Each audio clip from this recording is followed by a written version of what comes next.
independence, or death. Following the events of the first war in the Dream SMP, the tension between Dream and Tommy and Tubbo did not go away. Having been the only people to stand up to Dream, Tommy and Tubbo were not exactly friends with the most powerful man on the server. But they couldn't fight back. They didn't have the resources, the people, or the will to start another battle. Until a new player joined, who would change everything. Today, I will tell a story of independence, a story of a people who rose up against tyranny, a story of revolution. This is part 2 of the story of the Dream SMP. Really quick, this video took weeks to make, so if you could take 1 second to subscribe, it is completely free and it would make my day. Thank you. Also, thanks again to Lord Cantor for letting me use his recreation of the Dream SMP for this video. Make sure to go check out his channel if you're interested in seeing how he did it. Again, the link is in the description. Anyway, let's start from the beginning. Wilbur Soot, a songwriter, comedic genius, and visionary. Coming up with some of the most influential ideas in recent Minecraft history, Wilbur is a mastermind of virality. Creating his first video on March 29th, 2019, and using his experience from his time with the channel Soot House, Wilbur, in just under 2 years, has amassed over 3 million subscribers. So when it was announced that he would be joining the Dream SMP, people knew things would change. But no one expected how much it really would. Being a genius of words and stories, Wilbur brought something to the table that no one had really considered. Tommy had had a rough idea of how the Disc Saga would go, but for the next story, Wilbur would take it a step further. The introduction of Wilbur marked a turning point in the SMP, from a jumbled mess of conflict to something more. From this point on, the story of the SMP would be planned out, for the most part, before it happened. Scripted improvisation. And Wilbur, the main writer, began his story the day he logged on. This marked the true beginning of the storyline of the Dream SMP. Wilbur saw an opportunity in the Dream SMP. Not an opportunity for power or an opportunity for war, but an opportunity for business. And on July 24th, he logged on to the SMP and began moving forward. He started by building a caravan, van, the base of operations for his business. After this, he went to recruit his first business partner, tommyinnit. He then explained his master plan for their business. After tricking the rest of the SMP members into giving up all of their blaze rods and brewing stands, Tommy and Wilbur would be able to produce all of the potions on the server, profiting from the newfound rarity of these potions. Agreeing without hesitation, Tommy joined Wilbur, and together, they began sweeping the server, convincing players to give up their brewing stands and blaze rods. They started with Tubbo. Tubbo, who trusted Tommy and Wilbur, fell victim to the scam, giving his brewing stands and water breathing potions. That being said, not everyone was convinced. One man saw right through their plan. Sapnap. As Tubbo attempted to give up a stack of blaze rods to the new business partners, Sapnap punched Tommy out of the way, taking them for himself. With further suspicion of their operation, Sapnap followed Tommy and Wilbur back to their van, taking it upon himself to investigate. Entering the truck, Sapnap, against the will of Wilbur and Tommy, began looking around. And it only took him a few seconds to enter the back of the truck and find their brewing stands, thus exposing their plans of scamming the server into giving up all of their potion-making supplies. With their backs against the wall, the duo attempted to enlist the help of Fundy. Their plan to get Fundy on their side was to frame Sapnap as the bad guy. They then proceeded to hide the evidence of their plans from Fundy, who then decided to join them. After this, Sapnap had had enough. Attempting to arrest Wilbur and Tommy, Sapnap ended up killing Tommy purely for taunting him. This prompted Tubbo, who was on the side of Sapnap after being scammed by Tommy and Wilbur, to reconsider his position. But although his loyalty to Sapnap wavered, for now, he remained on the side of the law. There was nothing the three could do. Being completely outgeared, Wilbur, Tommy, and Fundy retreated to the van. And right as they thought things couldn't get any worse, they did. As it turns out, Tommy had some unfinished business with Punk, having stolen from him once again. And as the team retreated to the van, Purpled and Punk came to confront Tommy. Things were not looking good for the new business, and if the team wanted a chance to escape, they had to think of something fast. And quickly, a plan began to form. Wilbur walked out of the van, stalling Purpled and Punk just long enough for Tommy to escape through the floor of the van into a cave. Shortly after, the two noticed and began to pursue him. Wilbur, confronted only by Tubbo, logged out of the game to buy some more time. Lastly, Fundy stayed in the caravan, along with Tubbo and Erit, another member of the SMP who had recently joined. The guards stood, awaiting Wilbur to rejoin. Meanwhile, the pursuit of Tommy continued, and before long, they had found him. Surrounded, Tommy surrendered, being escorted to jail on half a heart. With the news of Tommy being captured, one of the guards, Tubbo, began escorting Fundy to jail as well for conspiring to help Wilbur and Tommy. All that remained in the van was Erit, the final guard standing between Wilbur and freedom. But in a surprising turn of events, Erit betrayed the other guards, choosing to help the enemy instead. And just like that, Erit was an ally of the business. Knowing he was safe, Wilbur logged back in and conspired with Erit to free Fundy and Tommy. Their plan to free Fundy was easy as he was still being escorted by Tubbo. Erit would convince Tubbo to let him finish the escorting of Fundy to court, where he would then bring Fundy to his house, allowing him to plant Wilbur the ingredients for an invisibility potion. And the plan would have worked. But when Fundy and Erit reached Fundy's house, Purpled was there. Little did they know he had been spying on them in their voice call the whole time, and knew Erit had betrayed them. He then quickly informed Sapnap of the news and requested him to come to Fundy's base as backup. While Sapnap was leaving for Fundy's base, he left Punk in charge of watching Tommy. As the two sat in the courthouse, they began to talk. And before long, Tommy had convinced Punk to help him escape. Tommy's plan was to have Punk draw the guards back to the courthouse and escape through a hole he dug in the back of his cell. This was perfect timing for Sapnap and Purpled, as Sapnap had just arrived at Fundy's base and the two guards began escorting Fundy and Erit to court. Tubbo, meanwhile, traveled back to the van to keep an eye on Wilbur. After Wilbur transformed the van from the potion brewing station it was to a hot dog van, Tubbo, with Wilbur's permission, investigated.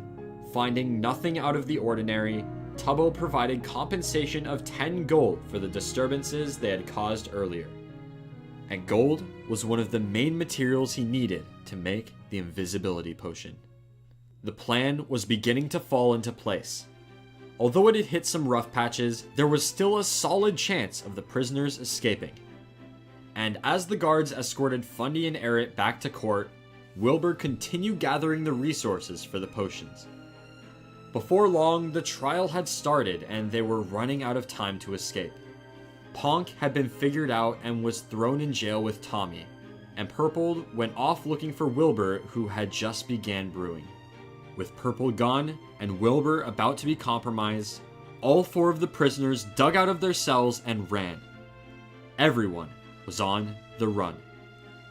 After some fighting, everyone decided it would be best to meet back at the van. And as they were coming back, Tubbo and Wilbur began to talk. After explaining his plans to Tubbo and talking of the injustice they had done to him and his accomplices, Tubbo decided to join his side. And just like that, with everyone safe in the van and a new member on their side, the businessmen had been through enough. They knew that the next time they logged on, they had to fight back. And Wilbur had an idea. One that would send the server into further chaos and begin one of the most famous stories on the SMP. The team would no longer be businessmen. They would be citizens of a new nation. They would begin a revolution. Before we continue, I'd like to give a quick thanks to this video's sponsor, the Archon. If you don't already know, the Archon is one of the most popular factions in Skyblock servers, and they also host a variety of other fun games as well. Luckily for you, just for watching the video, you can grab yourself a free rank. Just click on the free rank icon in the store, then add to cart, specify the realm you want to claim your rank in, and finally enter code EVAN to claim the rank. The IP to join and code to claim your rank are on screen now and also in the description. So don't miss out and come join the fun. And now, back to the video. 1 week passed before their country was officially born. In that week, as well as the time before Wilbur joined, a lot had changed on the server. New players and new builds. During the time of peace after the First War, 2 new players joined the server. These players were Skeppy and Erit. For the most part, Skeppy did not play a major role in the story other than burning a new disc Tommy had gathered after the First War. Erit, on the other hand, did, and would play a major role in the new nation of L'Manberg, at least for a little while. The new builds included a sewer system that led to many areas of the server, Erit's castle, which eventually housed the throne for whoever held the title of King of the Dream SMP, a jungle base built far away by Tubbo, and a few new towers here and there. Bit by bit, development continued on the server, until the day L'Manberg was born. This day marked the beginning of a new era in the Dream SMP, an era of independence.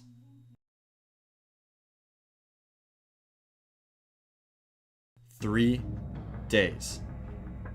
That's how long the war would last. In 3 days, the fate of their nation would be decided, and the wills of the men, and Tommy, who created it, would be tested beyond their limits. But before they could begin a revolution, their great nation needed a name. And Tommy had just the idea.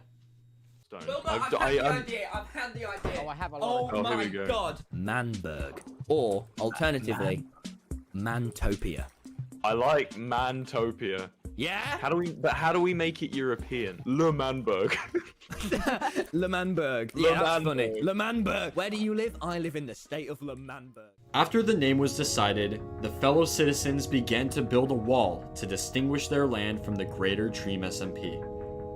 In their new nation, anyone would be allowed to make potions without being arrested, and the tyranny of Dream and his fellow Americans would no longer affect them. This was the dream. And along with Wilbur, Tommy, and Tubbo, Fundy and Erit joined the new nation. Upon hearing the news of revolution brewing on the server, Dream went to confront the members of L'Manberg. This time, they didn't hide anything. The team explained that everything inside the walls was their land and would be governed and cared for by them, separately and under no rule of the greater Dream SMP.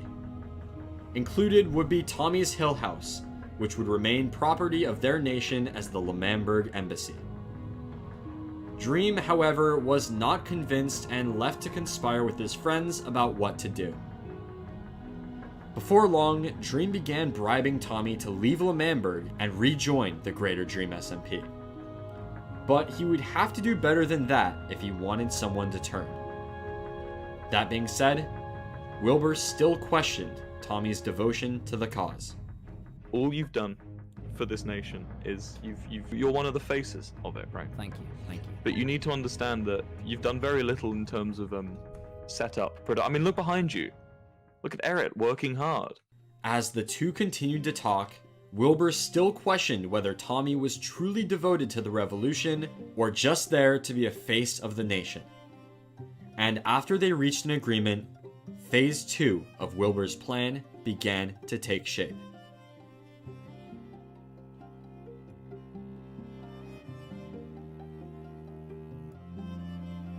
But then, Tommy noticed something out of place. After alerting the rest of the squad about what was happening, Tommy saw It's Alyssa walking away from the fire. She had taken it too far. And as the team chased her down, she logged out to escape death. The team camped where she disconnected. Wilbur convinced Tommy to take off his armor and use his words, as he would not let their new nation of L'Manberg become the very thing he sought to destroy. Upon Alyssa rejoining, she began to run and Tommy killed her anyway. For Wilbur, this was the final straw, and when they all got back to L'Manberg, he temporarily dismissed Tommy, making him go back to his home in the Greater Dream SMP. But then, word got out that Tubbo was being held hostage by Dream, Sapnap, and Puns. Tommy knew if there was any time to regain Wilbur's trust, it was now. By saving Tubbo, he could finally be the hero for L'Manberg he had always wanted to be. But they took him hostage as well. After Tubbo revealed that he had invisibility potions, Dream and Sapnap decided they could not risk them escaping with their stuff and killed both of them. With this, Wilbur knew it was time. Time to make their revolution official. To free themselves of the tyranny and the aggression of the Greater Dream SMP, and to officially declare their independence. Independence. And after some writing, Wilbur Sood, the leader of the great nation of L'Manberg, had drafted their Declaration of Independence. Forever the nation of the Dream SMP have cast great sins upon our great land of the Hatah Van. They have robbed us, imprisoned us, threatened us, killed many of our men. This time of tyranny ends with us. This book declares that the nation which shall be henceforth known as L'Manberg is separate, emancipated, and independent from the nation of Dream SMP. The union of the masters of men. Together we are one. When in the course of human events it becomes necessary for one to dissolve the bonds which bind us, disregarding of this truth is nothing short of tyranny. We hold these truths to be self-evident, that all men are created equal. The right of the people exists above the right of the king, the right of the government, and the right of the economy. From the Hatah Van, we shall prevail. Life, liberty, and the pursuit of victory. This document was signed by all members of L'Manberg and represented much more than a mere book. These words were what held the nation together, a vow of brotherhood that would only end in independence or death. With the framing of the book, the nation of L'Manberg showed itself as a force to be reckoned with. And to Dream, this marked the point of no return. As long as L'Manberg stood, Dream knew he couldn't have control. And so, him, George, Sapnap, and Puns drafted another document. The Declaration of War. Unlike the first war for Tommy's discs, this time there was much more at stake. This was not just a war for independence, but a war for power. And Dream would stop at nothing to put L'Manberg in the ground, if it was the last thing he'd do. With the reality of war beginning to set in, both sides began to prepare. Off-stream, Tubbo had gathered potions to aid them in the coming battles. Meanwhile, Dream had burned down Tubbo's house. Because Dream was offline, Tommy and Tubbo used this time to attempt to convince the members of the Dream SMP Guard that they were on the wrong side. They began this by attempting puns with a meaningless title, hoping he'd get excited and betray his friends. Next, Tommy had an idea to tempt Dream. He stated that if Dream refrained from attacking them, he would give up one of the discs. Tommy's most prized possessions on the SMP and the result of a hard-fought war would be put on the line for independence. But as Tommy and Tubbo were leaving Dream's base, their entire army logged on at once. Tubbo was gunned down by Dream as Tommy fled to the sewers. All of the potions that Tubbo had gathered were lost upon his death, being burned by Dream. Soon, everyone joined the call and reality began to set in. The Dream SMP army was there, and L'Manberg's was not.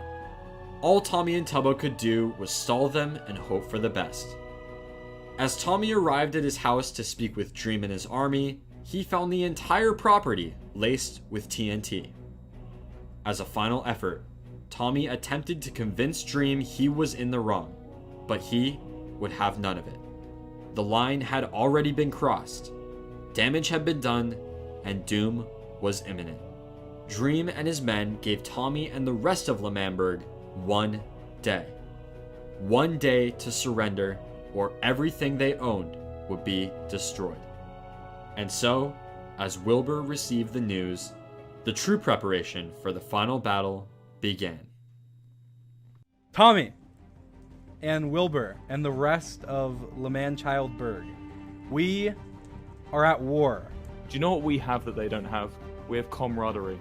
We have a righteous cause. We have an area to defend. There is no mercy. We have burnt down Tubbo's house. We have planted TNT cannons around your land.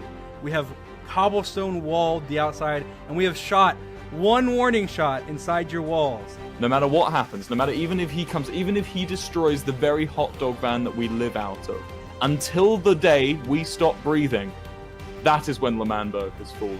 And we have no mercy! No mercy for you! Do you know what he's driven by? Greed. Do you know what we're driven by? The defense of our land. Do you understand? We will come, we will burn down your houses. He can destroy the walls. We will kill everything inside your walls. He can slaughter our friends, our family. And we will take back the land that is rightfully ours. But until the day we stop breathing, the minute we let go of that dream, that's when he has won. Men, are you going to let go of that dream? I want to see white flags! White flags outside your base by tomorrow at dawn, or you are dead!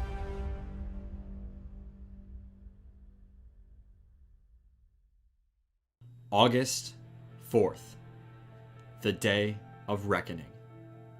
And as Dream and his army looked to the skies of L'Manberg, no flags flew. Today, there would be war. Before Wilbur logged on, Tommy and Tubbo were attacked. After losing a few useless items, they retreated to L'Manberg, where they waited for the official start of the war. Then their leader Wilbur joined the server. With Dream and his men camping the cobblestone wall they had built around part of L'Manberg, the revolutionaries retreated to the van and began to create a plan of action. Wilbur emphasized the importance of the element of surprise, as their team was completely outgeared by Dream's army. While they discussed their plan, Dream and his men spread to each wall, surrounding them. Staying true to their peaceful origins, now was not the time to armor up. Using their words, Wilbur and Tommy attempted one final time to resolve things peacefully. But once again, it didn't work. And as the two sides regrouped, they prepared for the Battle of the Ages. The war for independence, and most of all, the war for power. Wilbur decided that it would be a greater benefit for the group if he watched the battle from above. This meant the one leading them into battle would be Tommy. As they began making their way to the battlefield, They took it all in. The final calm before the storm. The last peace. Once the battle began, there would be no rest until someone had won. And having had their moment of peace, both armies moved into position. Let the war begin. The battle began on Tommy's front lawn. Dream and his men held Tommy's power tower while the L'Manberg army stood in the grass. As the enemies stared each other down, they both waited for the first move to be made. Then, a shot was fired by Dream. But it was nowhere close to the opposition. Confused, everyone thought he missed. But he didn't. This was the first trap of the war and managed to take out Fundy. Immediately, the L'Manberg army retreated inside Tommy's house as arrows began to rain down from above. Totally undergeared, Tommy crafted a bow and missed the only shot he had. It had been less than a minute since the first shot was fired, and they were already backed into a corner. As Tommy began to retreat, Wilbur pulled everyone back. They had to hold their ground. Placing half slabs on the windows, the men began returning fire. It didn't take long for them to realize that their shots weren't doing much. They needed another plan. Tommy suggested purling on top of the tower and knocking them all off. But Tubbo reminded him that Dream had his end crystals from when they killed him earlier. Fundy, however, had a better idea. Using an invisibility potion, he would sneak up the tower, knocking all of them off and escaping unseen. This would be their next plan of action. But as everyone walked outside to draw fire away from Fundy, they realized the arrows had stopped being fired, and Dream's army was falling back to Ponk's tower. In an attempt to effectively counter their enemy's new position, the L'Manberg army traveled to the nearby Punza's tower. This tower stood at nearly the same height as Ponk's tower and would allow for the fire to continue. But Dream's army didn't climb the tower. This meant that when Tommy and Tubbo reached the top and began firing down, the Dream SMP army could not shoot high enough to hit them. They were completely safe. Because of this, as well as fire from the rest of the L'Manberg army down below, Dream ordered his men to retreat once again. This was huge. Somehow, completely outgeared, L'Manberg was driving Dream's army out of their own land. And with this victory, Eric convinced the rest of the group to join him in L'Manberg, for he had been grinding for a secret weapon. Something that would turn the tides of the war and secure victory. A surprise attack. But something was off. As the group moved closer and closer to the final control room, they only became more and more confused. Until they were all there, gathered around a single wooden button. Tommy could not handle the suspense and pressed the button. The room fell silent. Then, the unthinkable happened. There's nothing in the chest. Eric?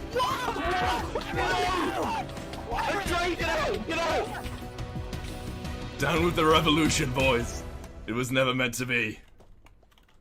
Just like that, they all had nothing. All of their armor and weapons had been stolen or burned, and they all retreated to the van. The place where it all began, to take inventory and come up with another plan. Before long, it became even clearer that they had absolutely nothing. This meant they would have to resort back to the core beliefs of L'Manberg, winning through words. Wilbur, alone, attempted to negotiate with Dream, but it was no use, and yet another ultimatum was set. If L'Manberg did not fly white flags signifying their surrender of the war, Dream would blow up it all. Believing this was a bluff, Wilbur followed Dream back to L'Manberg, where him and his men gathered at the wall for their final statement. Then, They all remembered the start of the war. The trap, the explosion. They had to stop. It was too late. All they could do was watch. Get back. Don't let this hurt you guys. Don't let this be something hurt you. Wait! What? Okay! Oh my god. The land, their nation, the van. It was all gone. The dream of independence, a chance at freedom, gone with the swift shot of an arrow. And with that, Wilbur, along with his right-hand man, went to negotiate the terms of surrender. And as they met with Dream, Tommy began to run his mouth, and Wilbur's attempts at calming him were no use. Tommy went on, insulting Dream and even challenging him to a 1v1 bow duel. But then something happened that was expected by absolutely no one. Dream was interested in the duel. And so, a civilized discussion began, and within minutes, a final duel was in place. The rules were simple. Both Tommy and Dream would line up on half a heart. After taking 10 paces each, the two would turn around and fire bow shots at each other.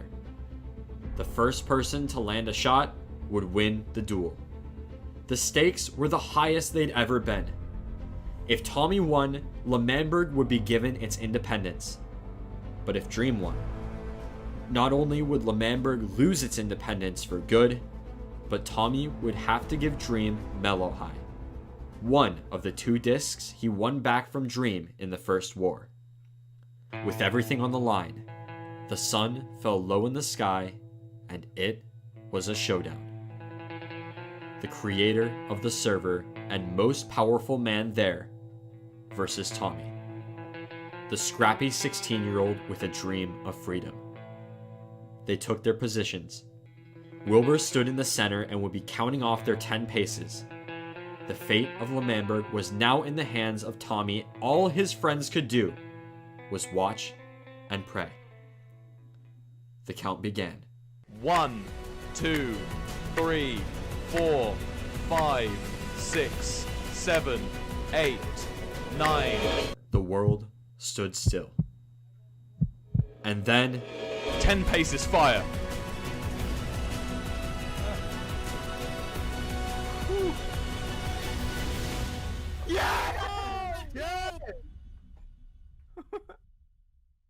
Tommy had lost. L'Manberg had lost for the second time. And Tommy owed Dream the very disc he spent days fighting to get back. With this, it once again seemed that all hope was lost for L'Manberg. But in one final twist, Tommy had an idea. One that would fly in the face of everything he was known for. He requested for Dream to join a private call, and he did. This is what happened. Dream, I know what you want from me. I'll give you both of the discs if you let us have our independence. Both of them. Wait. That is a very, very interesting deal. That is very selfless of you. Those are your discs. For the Manberg, you know? For Wilbur, for Tubbo. Okay, I will... How about this? I'll grant you technical independence for both discs. We will not go into your grounds unless we're allowed, and we will not You attack respect you. us. Yeah, just independence, Yes, we man. will Just respect independence. you. Tommy, despite for his entire time on the SMP thinking only of himself and his own wants and needs, laid down his most prized possessions for the greater good of their nation. This story had a happy ending, and L'Manberg, against all odds, was free at last. In the light of their victory, Wilbur gathered the men to write the Decree of Independence. It read, "As we gaze upon the swaths of redwood trees, the great hills to our south, and the walls that have protected us for years, I, as the now president of L'Manberg, hereby state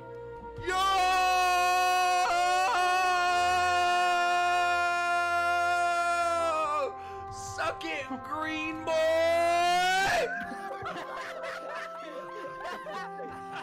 Life, liberty, and the pursuit of freedom. As the sun set on their new nation, Tommy and Tubbo returned to the bench outside Tommy's house. There, they played a different disc to celebrate their independence. With the L'Manberg War ending, the server once again entered a time of peace. Over the next month, many small skirmishes happened, new developments occurred, and new players joined. But the next true development in their story would arise in early September. With Wilbur being the self-elected president of L'Manberg, many of the new players upon hearing this titled him a dictator. What resulted from these accusations sparked a new era in the storyline. A different kind of war. This was the first annual L'Manberg election.